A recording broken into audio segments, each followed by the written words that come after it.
안녕하세요. 오늘 저희는 당신께서 보내주신 여러 자료들을 좀 보면서요. 특히 그 부채 문제로 힘들어 하시는 분들이 주변에서 많이 듣는 말 있잖아요. 아, 네네. 그 개인 회생 그거 절대 하지 마라. 뭐 이런 조언들이요. 네, 바로 그거요. 친구나 뭐 가족들이 그렇게 말릴 때 그 말이 정말 맞는 건지 오늘 좀 깊이 파헤쳐 보려고 합니다. 좋습니다. 특히 개인 회생 생각하실 때 음. 가장 많이들 걱정하시고 또 오해하시는 부분 한 네 가지 정도 그걸 중심으로 뭐가 맞고 뭐가 좀 잘못된 정보인지 확실하게 짚어보겠습니다. 네, 좋아요. 그럼 첫 번째 오해부터 시작해 볼까요? 3년에서 길게는 5년 동안 변제금을 내야 한다는데 그거 그냥 또 다른 족쇄 아니냐? 이런 말이요. 정말 많이들 하신대요. 네, 그 말 자체만 들으면 뭐 그럴듯하게 들릴 수도 있죠. 3년, 5년 짧은 시간은 아니니까요. 그렇죠.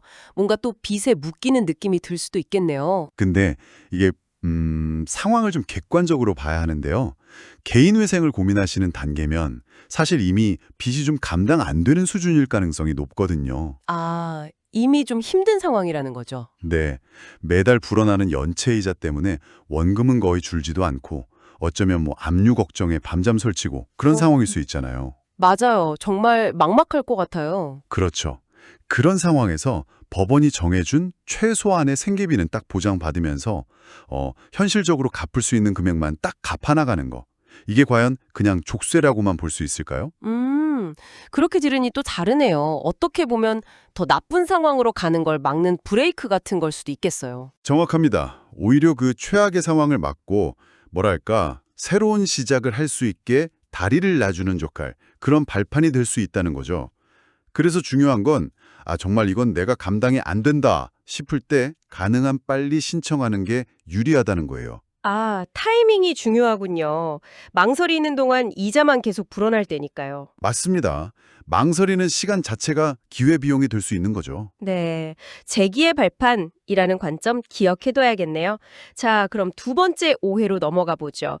이게 또 굉장히 민감한 문제인데 바로 신용 문제입니다.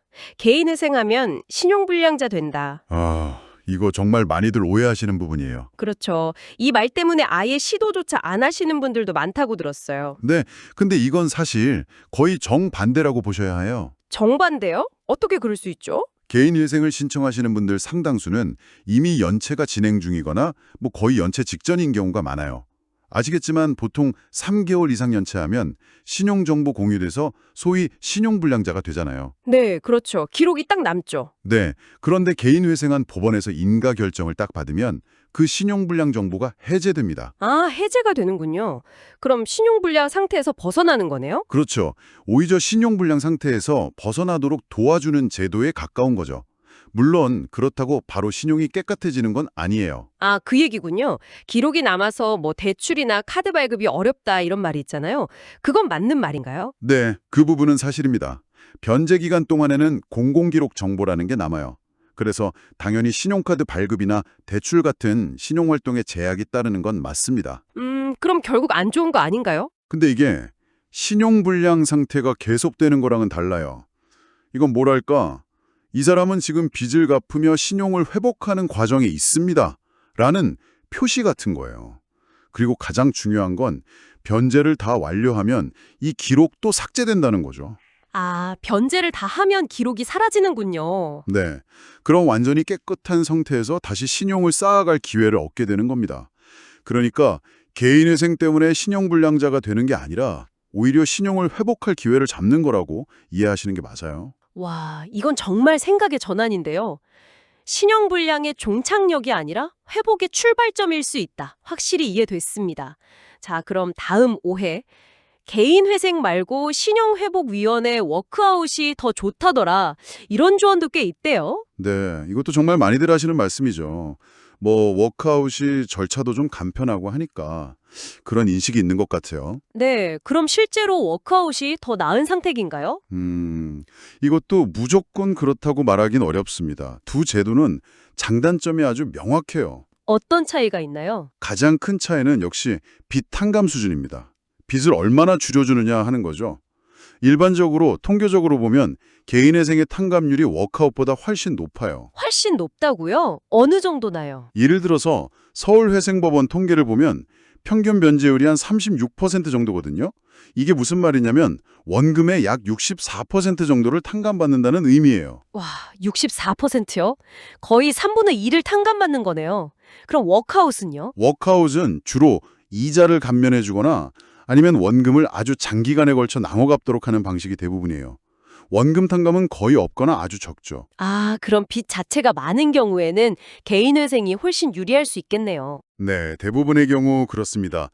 실질적으로 빚 부담을 확 줄이는 데는 개인 회생이 더 효과적일 가능성이 높죠.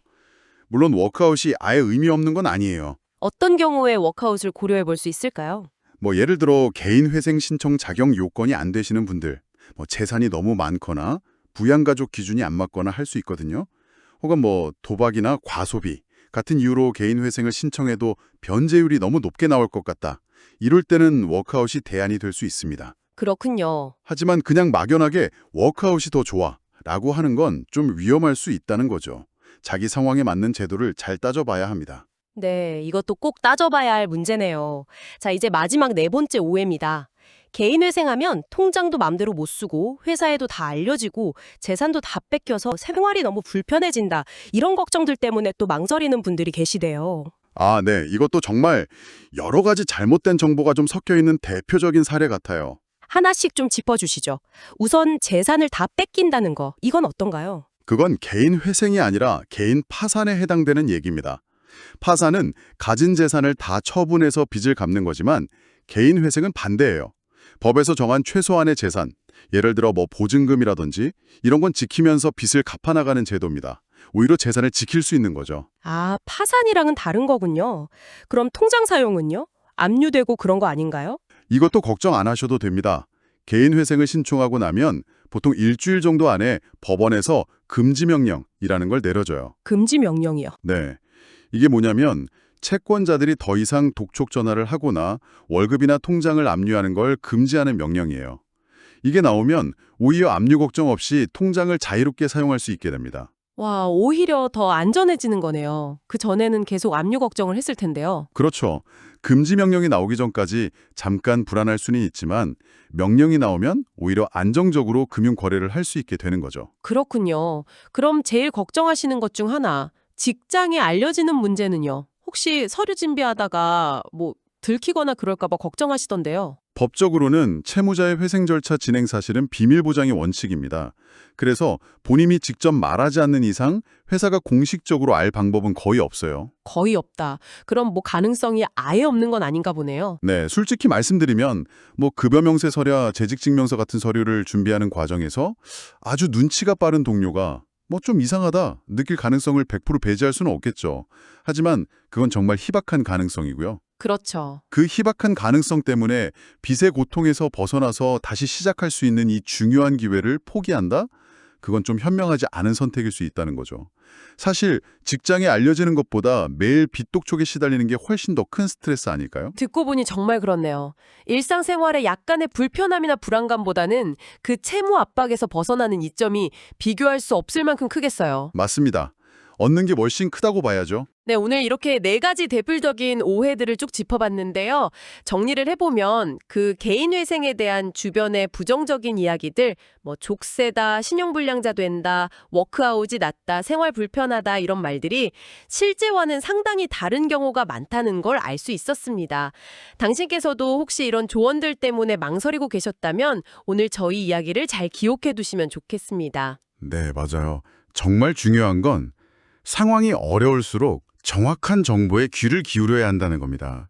그냥 주변에서 떠도는 카더라 통신에 휘둘리지 마시고 당신의 구체적인 상황에 맞는 전문가의 진단, 이게 꼭 필요합니다. 그걸 통해서 가장 합리적인 길을 찾아야죠. 네. 오늘 저희의 이 심층 분석이 당신의 현명한 결정에 조금이나마 도움이 되었기를 진심으로 바랍니다. 그리고 마지막으로 이런 질문을 한번 던져보고 싶네요. 혹시 당신이 재정 문제나 빚 문제에 대해서 너무나 당연하게 여기고 있던 어떤 믿음, 그 믿음 중에 오늘 저희가 이야기 나눈 것처럼 주변에 그냥 막연한 통념이 아니라 전문가의 객관적인 시각으로 다시 한번 좀 점검해 볼 만한 것은 없을까요? 어쩌면 잘못된 정보나 편견이 당신의 발목을 잡고 있었을지도 모릅니다. 한번 생각해 보시면 좋겠습니다.